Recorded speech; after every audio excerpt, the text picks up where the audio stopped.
함께 나눌 하나님의 말씀은 민수기 25장 11절입니다. 제사장 아론의 손자 엘라사를 아들 비느하스가 내 질투심으로 질투하여 이스라엘 자손 중에서 내 노를 돌이켜서 내 질투심으로 그들을 소멸하지 않게 하였도다. 오늘은 비느하스가 만난 질투하는 하나님에 대해서 이야기를 해보도록 하겠습니다. 이야기의 배경은 출애굽 이후 이제 상당한 시간이 지나 하나님이 약속한 가나안 땅 입성 바로 직전입니다. 이 이야기가 얼마나 이제 막바지였냐면은 이제 민수기 33장에는 이제 전체 여정에 대한 이 출애굽 여정, 광야 여정에 대한 그런 요약이 나오는데 이 모세와 함께 출애굽한 그러니까 모세의 형 아론이 죽고 나서도 한참을 이동한 뒤의 시점이 오늘 다룰 내용의 배경입니다. 이 이야기는 이제 모압이라는 부족이 거주하던 그런 땅에서 이루어졌는데 이 모압이 거주하던 곳은 요단강을 사이에 두고 이제 약속된 땅 가나안은 이제 요단강 이쪽 그리고 이제 모압 땅은 이제 요단강 건너기 직전 바로 이렇게 이제 마주보고 있는 그러한 지리적인 위치였습니다. 이 모압이라는 부족의 기원은 물론 이제 창세기에 보면은 이제 롯의 이제 장녀가 롯과 함께 동침하여 나온 그 후손들이라고 이렇게 이제 명명되고 있지만은 뭐 정확한 건 우리가 알 수 없어요. 중요한 것은 이제 성경 속에서 이 요단강을 사이에 두고 늘 유다와 이스라엘과 그리고 어떤 그 이 대립하던 그러한 부족 국가로서 계속해서 이제 등장한다는 사실입니다. 출애굽 여정 끝 무렵에 만나게 된 그 이제 거짓 예언자 발람이 있고 그 이 발람을 사주한 발락이라는 왕인데 이 사람들이 모두 바로 이 모압에 속한 모압인들입니다. 그리고 이제 이 모압 이야기가 얼마나 중요하냐면은 실제로 이제 민수기 22장부터 여호수아 3장 그러니까 이제 요단강 건너기 직전까지 일어난 이 모든 내용이 다 이 모압에서 일어난 일입니다. 그러니까 이제 모압이 굉장히 중요한 역할을 여기서 하고 있다는 것을 우리가 알 수 있습니다. 다시 이제 뭐 출애굽 이야기로 조금 돌아와서 이스라엘 백성은 출애굽 이후에 굉장히 많은 거의 한 40년 되는 그 여정을 거치면서도 끊임없이 불평과 불만을 반복했습니다.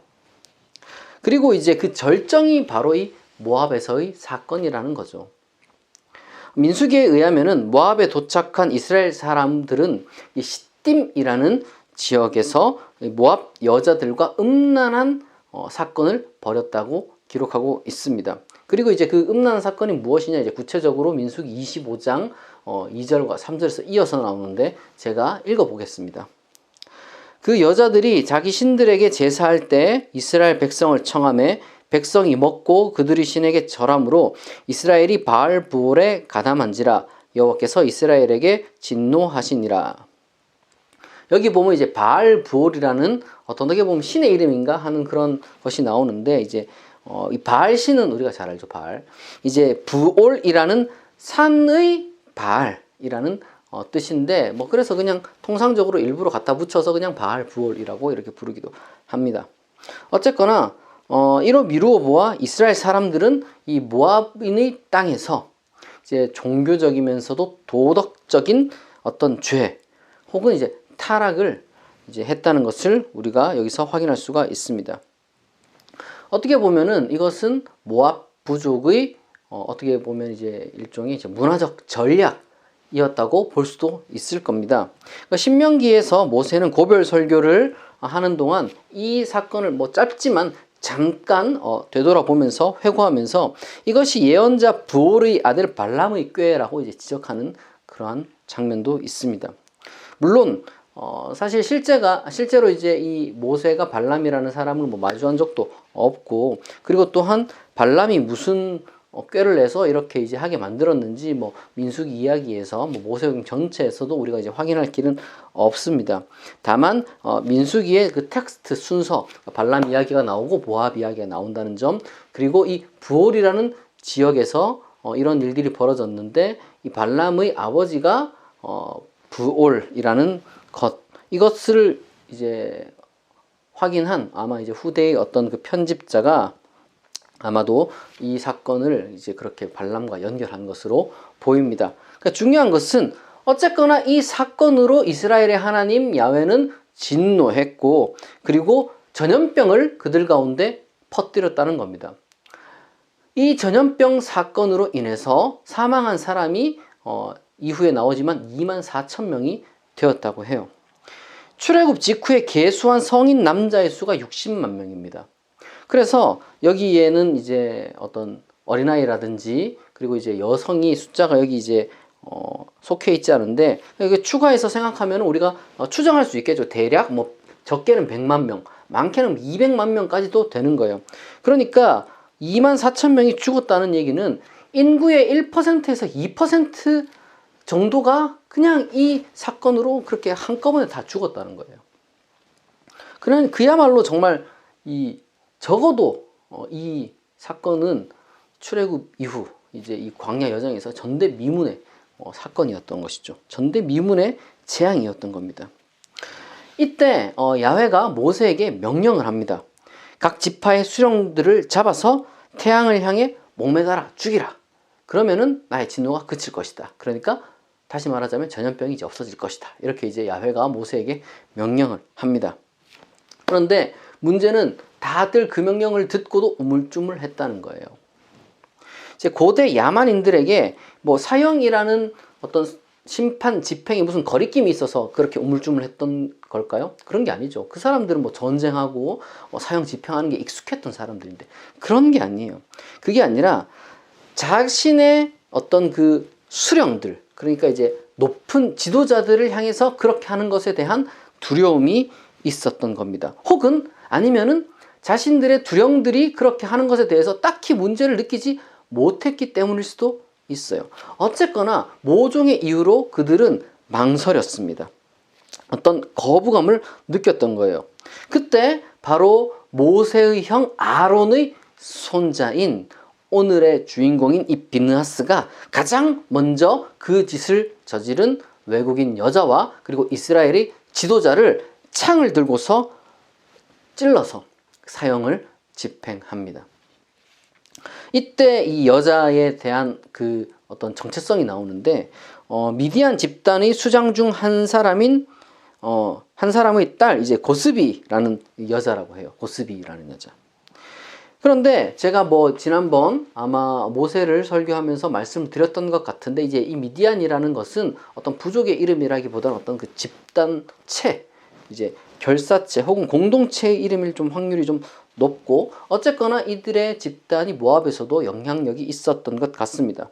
뭐 물론 제가 지금 하는 어떤 이 설명이 텍스트 자체로서나 아니면 고고학적으로 완벽한 건 아니에요. 그래서 이제 모압에서 여자들이 어떻게 유혹을 하고 뭐 죄를 저질렀는데 왜 미디안 부족의 딸이 그렇게 이렇게 뭔가 이제 어떤 주범처럼 여겨지는가 약간 좀 모순 아닌가 이렇게 생각할 수도 있지만 우리가 거기에 대해서는 100% 어쨌든 다 설명할 수는 없어요. 왜 모압과의 어떤 그 행음이 왜 이제 미디안 책임으로 귀결되느냐, 그것은 뭐 일종의 난점이고 우리가 해결할 수 없는 텍스트상의 한계라고 여러분들이 좀 인지를 하셔야 될 것 같습니다. 중요한 것은 그런 어떤 분석이 아니라 우리가 지금 비느하스가 한 일의 그 의의가 무엇이냐는 거예요. 비느하스가 이렇게 행동한 그 행위의 중요한 의의는 그가 바로 용기 있게 이러한 일을 실행했다는 겁니다.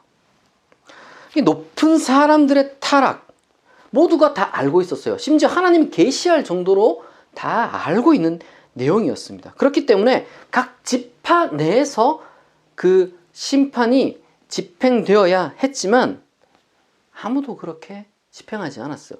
잘못된 걸 뻔히 알면서도 안 했다는 거예요. 그러니까 몰라서 이게 아니라 그 당시 때는 그것이 하나의 어떤 양심이었어요. 그것이 그냥 하나의 어떤 선악 판단에 있어서 뭔가 이제 이견이 없는, 누가 봐도 이건 잘못된 것이라는 걸 다 알고 있는 상태에서도 안 했다는 거예요. 비느하스는 그러한 분위기에 전혀 그러나 휩쓸리지 않았습니다. 오히려 그러한 분위기에 분노했고 누군가에 의해서는 결국 이루어져야만 하는 그 일을 자신의 일로 삼았어요. 그런데 지금 여기서 잠깐 우리가 또 하나 생각해 봐야 될 그런 흥미로운 사실이 있습니다. 그게 무엇이냐면은 이 사건 기록 이후에 그 민수기 내에서 출애굽한 이후 이스라엘 민족의 두 번째 세대가 이제 어떤 그 계수되는, 그러니까 민수기가 백성을 센다는 뜻이잖아요. 그러니까 그 계수가 두 번째로 이루어지는데, 그런데 이때 이 일이, 이 모압 사건이 이뤄졌을 때 죽은 사람들이나 그리고 그런 분위기에 휩쓸려서 높은 자들이 타락에 대해서 비겁하게 침묵했던 그 모든 사람들은 전부 신세대였어요. 신세대.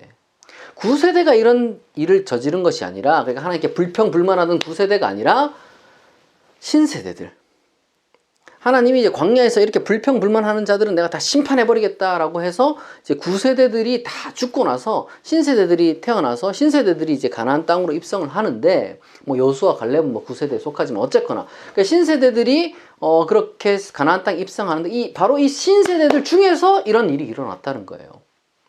신명기 2장 14절에서 16절에 보면은 이 모압 땅에 들어서기 전에 9세대들은 이미 다 죽었다라고 이야기를 분명히 해주고 있습니다. 다 사망했어요, 9세대는. 그렇기 때문에 젊은 세대라고 해서 자동적으로 무슨 9세대보다 더 나은 세대가 되는 건 전혀 아니라는 것을 지금 성경은 보여주고 있다는 겁니다. 중요한 건 9세대냐 신세대냐 하는 게 아니에요. 그게 아니라 과연 나 자신은 종교적 도덕적 타락을 그 이스라엘의 높은 사람들처럼 정당화했는가, 아니면은 대다수의 이스라엘의 신세대처럼 내가 뭐 그냥 눈 감고 모른 척 했는가, 아니면 내가 비느하스처럼 그것을 근절하려고 노력했는가. 나는 이 셋 중에 어느 범주에 속하는가, 이게 중요한 거예요. 여러분, 이러한 자기 반성적 질문을 하지 않으면 사실 비느하스처럼 될 수가 없는 거예요. 대다수 사람들은 제가 봤을 때는 적극적으로 어떤 그 악에 가담하지도 않을 것 같고, 그렇다고 무슨 적극적으로 어떤 그 악에 대해서 분노할 것 같잖아요. 대다수는 그냥 모른 척 할 것 같아요. 그냥 내 일이 아닌 척 적당히 그냥 타협할 것 같아요. 또 종교적 타락이라는 것은 그저 뭐 나의 내면에서만 신경 쓰면 되는 일이지, 굳이 뭐 어떻게 이제 뭐 사회 현상으로 드러나는 걸 일일이 다 내가 지적할 필요가 있냐, 이렇게 생각할 수도 있습니다. 왜냐하면 실질적으로 요즘은 이런 식의 개인주의적인 생각하는 게 덜 피곤하잖아요. 그리고 그게 더 세련돼 보이기도 해요. 그러나 비느하스가 만난 하나님은 어떤 하나님이냐, 질투하는 하나님이에요. 질투의 하나님을 만났습니다. 쉽게 말해서 화내는 하나님을 만났다는 거예요. 화내는 하나님. 이 사회 속에서 퍼져나가는 악에 대해서 하나님은 질투하십니다. 이 세상 속에서 선이 아니라 악이 퍼져나가는 것에 대해서 하나님은 질투하신다는 거예요. 왜요? 하나님은 악의 하나님이 아니라 선의 하나님이기 때문에. 바로 그러한 하나님을 비느하스는 만났습니다. 단 여기서 우리가 오해하면 안 되는 게 있어요. 그게 뭐냐? 비느하스와 하나님 둘 다 질투하고 분노를 했는데, 이 질투와 분노의 핵심은 고대의 야만적 정서인 잔인한 폭력성이 있는 게 전혀 아니라는 거예요. 오히려 공공선을 위한 타락과의 투쟁, 그것에 이 질투, 이 분노의 핵심이 있다는 사실을 우리가 잊어선 안 됩니다. 과연 우리는 내 일 외에도 우리의 일에도 내가 관심을 갖고 있는가? 내 일만큼이나 우리의 일에 내가 열정을 쏟고 있는가? 민수기 31장에 가면요, 굉장히 단호한 방식으로 어떤 그 소위 진멸이 시행됩니다. 이것은 어떤 그 야만적인 잔인성을 보여주지만 동시에 우리에게 어떤 교훈을 주느냐, 뿌리 뽑히지 못한 악은 해당 세대에서만 넓게 퍼지는 것이 아니라 다음 세대까지도 이어진다는 것을 암시하는 것으로 해석될 수 있습니다. 실제로 그래요. 우리는요, 누군가가 자기 자신의 일이 아니었음에도 불구하고 마치 자기 일처럼 목소리를 내고 투쟁해준 사람들의 노력 덕분에 온갖 과거의 어떤 그 악한 제도와 관습과 정신으로부터 벗어나고 있다는 사실을 우리는 잊어서는 안 됩니다.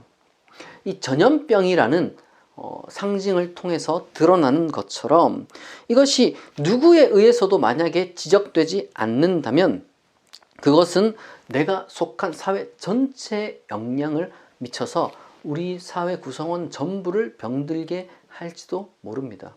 나 자신도 마찬가지고 내가 사랑하는 사람도 마찬가지예요. 거기로부터 안전하다는 확신을 감히 우리가 어떻게 가지겠어요? 비느하스가 심판을 수행했기 때문에 그나마 많은 수지만 24,000명으로 끝난 것이지, 만약에 비느하스가 멈추지 않았다면 그게 몇 명이 될지도 몰라요. 다윗 시대처럼 7만 명이 될 수도 있고 히스기야 시대처럼 18만 명이 될 수도 있는 거예요. 여기서 그러면 이러한 질문이 발생하겠죠. 그럼 도대체 무엇이 종교적 타락이고 무엇이 도덕적 타락입니까? 그것을 어떻게 우리가 알 수 있습니까? 그 기준이 무엇입니까? 이렇게 이제 질문이 발생할 수 있을 겁니다. 이건 당연히 쉽게 답할 수 없는 문제예요. 여기에 대해서 따라서 늘 고민을 하는 자세가 우리에게 필요합니다. 그렇지 않다면 편협한 어떤 그 자기만의 생각을 공의로 착각하고 마구잡이로 위험하게 행동하는 사람이 될 수도 있기 때문입니다. 그러나 그렇다고 해서 우리가 또 아무런 어떤 뭐 기준도 없고 뭐 방황할 수밖에 없느냐, 그런 얘기는 아니에요. 분명한 한 가지 원칙은 제시될 수 있습니다. 뭐냐?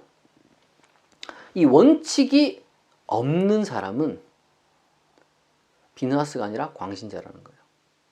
무슨 말이냐? 그러니까 원칙이 있느냐가 우리가 반드시 기억해야 되는 원칙이는, 정서적 충동에 이끌려서 논리 없이 혹은 논리 비약으로 행동하는 건 광신입니다. 참된 신앙은 신중하고 논리적인 판단의 끝에서 용기 있게 행위의 결단을 내려요. 비느하스는 하나님과의 언약이라는 이 원칙을 기억하고 그리고 그 하나님의 언약에 따른 명령에 순종을 했던 것입니다.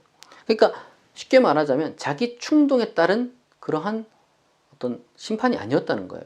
분명한 원칙이 비느하스 내에서 작용을 했던 겁니다. 오히려 이스라엘 전체 내에서 그 원칙대로 작용하지 않았음에 비느하스가 또한 더 분노했던 것이죠.